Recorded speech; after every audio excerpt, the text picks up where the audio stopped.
ఏదో ఒకటో రెండో పోస్టింగ్లు వస్తే దానికి ఎంత పోటీ వచ్చిందంటే ఇసుకెత్తిపోయింది. అది పాత కొనసాగిస్తే ఎందుకు మార్చామని.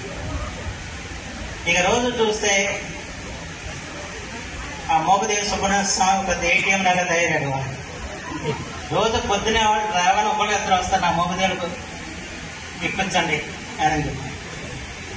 నేను ఒకటి చెప్పిన సంగతి మీరు గుర్తుంచుకోండి. ఈ మోపదేవి గుడి ప్రక్షాళన చేసే వరకు నేను సుబ్రహ్మణ్య స్వామి దర్శనానికి రానని చెప్పాను. ఆ మాటకి ఈరోజు కూడా కష్టపడి ఉన్నాను. అంటే నేను ఆ గుడికి వెళ్ళకపోయినా నన్ను ఎందుకు సుబ్రహ్మణ్య స్వామి గెలిపించాడంటే ఆ గుడిని ప్రక్షాళన చేయడానికి గెలిపించాడని చెప్పి నేను భావిస్తున్నాను.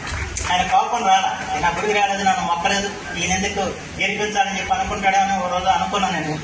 కానీ ఆయన గెలిపించాడు. అంత అద్భుతమైన విజయం మనకి ఇచ్చాడంటే ఆయన ఏంటంటే ముందు గుడి నువ్వు అన్నావు కనుక అన్నమాట మీద నిలబడి దీన్ని అటు ప్రక్షాళన చేయమని చెప్పి చెప్పాడని చెప్పి నేను అనుకుంటున్నాను ఆ స్వామి.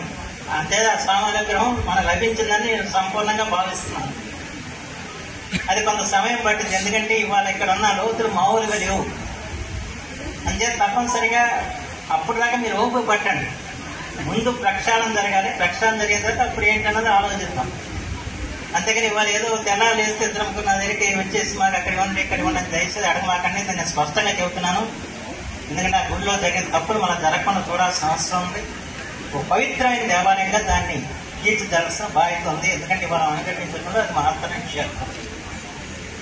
ఎక్కువగానే ఎందుకు కూడా నేను మాట్లాడకూడదు. ఎందుకంటే మన ఈ జనానికి ఏంటంటే మన దేవాలయం మీద వేరే అభిప్రాయాలు వచ్చే పరిస్థితి ఉంది. కాదు, నేను మీకు చెప్పాలి. ఎందుకంటే ఆ రోజు ఇది 10 అన్నకు అయిపోయింది కనుక నా భావన ఏంటో మీరు తెలియజేయాలని తీసుకుంటూ మాట్లాడటం